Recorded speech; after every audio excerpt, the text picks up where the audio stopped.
Stars isn't just a Royal Champion Charge Dragons main anymore, he's also doing Root Riders, and trust me, you have to see this.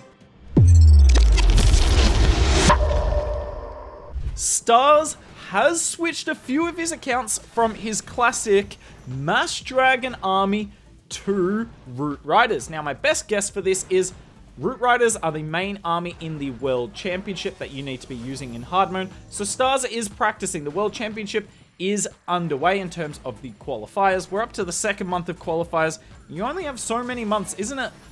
4 months, right, chat? Is there 4 months of qualifiers? Let me know down below. Or in the live chat right now, because this is from a live stream. We do live stream Stars hits at least once every 2 months. Generally don't do it as much when there's an event on, because events troops are a little bit cheese and it ruins the Legends League season. But as I was saying, he's practicing for the World Championship, and let's see how he goes with the Root Riders. He won't be perfect with it like we see a lot of the time with the Mass Dragons, but I mean, it's Stars. Here's the army comp coming in case you're curious of the hero equipment. It is just a lot of epic hero equipment with this army these days. Archer Queen on the right-hand side. We'll see if no Giant Arrow makes a difference. I'd love to see him run into a base with an Invis tower later in the video. We've got the Queen on the outside of the base with the King setting a good funnel. The Royal Champion will be in charge of targeting air stuff in the center. And then the Troop Launcher. I'll try and see what comes out of the Troop Launcher. Generally, you see, yep, that's a balloon. The most common one at the moment is 2 Yetis, 3 balloons, and then I don't know what the last 4 troop space is for that, probably goblins or something. But essentially, you want the Yetis because they're nice in the core of the base, but those loons are awesome because they can help pull red air bombs in the center of the base. Now, we do have the Sneezy on the Warden anyway, but if you know the Sneezy, it's kind of unreliable a lot of the time. Some of the time the boogers will pull all the red bombs like you see right now, and some of the time you'll miss it. So the thinking is if you've got the Troop Launcher with the balloons and the Sneezy, you would have to be extremely unlucky to not pull all the red air bombs with that. Now, the defensive minion prince has been a problem here because our Royal Champion did go rogue, and that's something you have to keep in mind with this army. The Royal Champion has different pathing to the Root Riders and will often go a different way. Ranged unit versus non-ranged unit. Now, does it matter? No. Ultimately, it does not matter, and that is the biggest thing about this army. You can make so many mistakes, you can have so many things go against you, but this army is just brutally... It's just brutal hero equipment, essentially. Healing Tome, keeping your Root Riders alive forever, which just open the walls.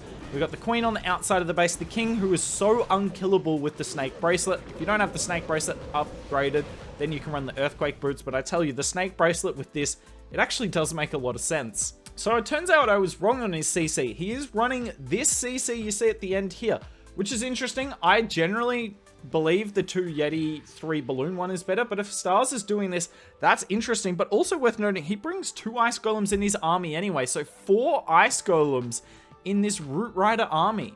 Alright, let's see what Stars can do with the Root Rider attack up against a base with one of these isolated town halls. No other... Well, there's the building of the CC next to it, but essentially it's going to be nearly impossible to path the Root Riders towards the town hall here. So how's Stars going to get the town hall down? Generally, what you'll see attackers do is the Rocket Spear. So you'll recall the Royal Champion, put it in the Root Riders, and then you pop that ability, and that means the Root Riders are going to keep going forward and removing the ring of defenses, and that means if the Royal Champion takes enough shots, eventually she'll switch her aim to the center of the base, the closest defense that hasn't been taken down. Oh, I think Stars wishes he waited a second there and got that Rage Tower down. That would have been very nice. Look at all the giant bombs. Clearly that is an obvious spot to be Royal Champion charging. Let's see here. He's going to try and force the Root Riders to the Town Hall here, because we do have the King and the Queen on the funnel. Basically, if he gets rid of this Expo, they should go into the center. In saying that, this Archer Tower is going to stay up. Well, I don't think he likes the fact that the Queen went outside the base. The King was down half a second too late, sorry. I'm going to zoom out here, because I want to see how good the King with the Snake Bracelet is versus a Rage Tower. And look at that. I mean, he is raged up as well, but the snakes are doing something. Royal Champion goes forward, and we are actually, thanks to the Royal Champion, the Root Riders are going to go to the Town Hall. So basically the opposite of what I said. the last one, I thought it would be the Root Riders forcing the Royal Champion to the Town Hall. But now we're using the Royal Champion to force the Root Riders. More of the same anyway. We have so many just random giants and barbs in this. It's actually very handy going up against a Ricochet Cannon, because the Ricochet Cannon's just going to keep hitting like terrible troops anyway that you don't mind it hitting. Queen is on the inside of the base, and this should be a 3-star. We've still got that freeze spell for the back end single Inferno, and the Royal Champion is chilling on the top side of the base. That Fire Spit is going to be a nuisance for cleanup unless... Oh, that was clutch from the Phoenix. Doesn't really matter though. Is it clutch if it's going to be a 3-star anyway? Not really. This army is ridiculous, and what I like about it, Stars isn't flawless with the army. There are a few minor mistakes, and I can point them out to you guys to help you improve. But he is still getting convincing 3-stars, right? And that is the strength of Root Riders in Clash of Clans these days. We have time jumped a few days now. This obviously isn't from the live stream. This is a couple of replay Stars shared for us. You're going to see the true power of this army. If you wanted to see more of the live attacks and the live reaction, just head to our YouTube channel page, so Blueprint COC, then go to the live section. It's like the third or fourth section on YouTube, and the first video there will obviously be the live stream. Stars did 32 live attacks. If I'm understanding it correctly, it was 16 with dragons, so the Royal Champion Charge dragons, and 16 with Royal Champion Charge into Root Riders. And have a look at this entry here.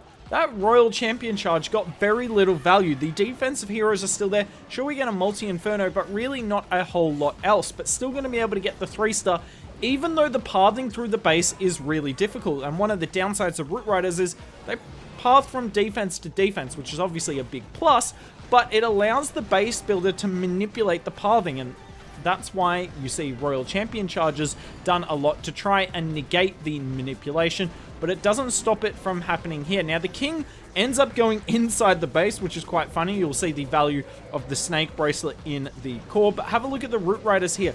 They go left across the center. They do not path towards either of the Fire Spitters or the Monolith.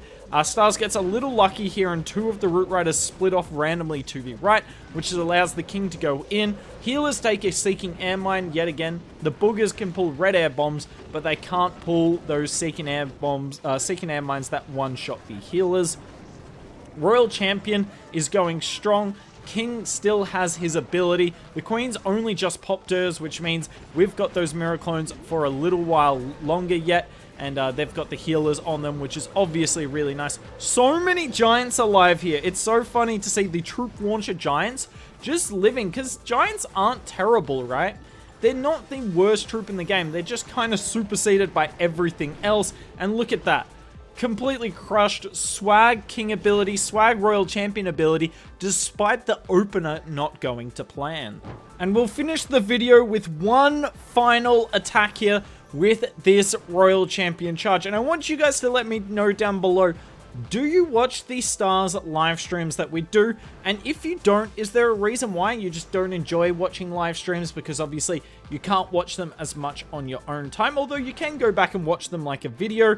Is it just that you don't find them engaging? Are you not interested in Stars content? Although if you aren't, why you're watching this video, I guess maybe you're interested in the army or why he changed. But yeah, I'd be interested to hear from you all, because we do the live streams about once every month or every 2 months. It depends. It's hard when there's an event on, because then it's just watching broken event troops, and Stars can triple with regular troops, so obviously you can triple with broken event troops, and it's cool for a couple of minutes, but when the event goes all season, then it can get a bit repetitive. So would be interested to hear you guys what you want done with the streams, what would make it interesting. Yeah, just you guys are the community, right? We try and reflect what you guys want. So this one, look at this Rage Tower in the core, just a mega Rage Tower, honestly. Particularly if there's a triple Ice Golem. There's a double Ice Golem, but yeah, imagine a triple Ice Golem in that. You're just never moving anywhere. Spiky Ball goes off, takes down the Invis Tower. Doesn't really matter that everything's missing it though. We'll just take it down in a second. That Town Hall is not doing too much damage in the grand scheme of things. And then I really like this Overgrowth, because we Overgrowth the fire spitter when it's facing this direction, right?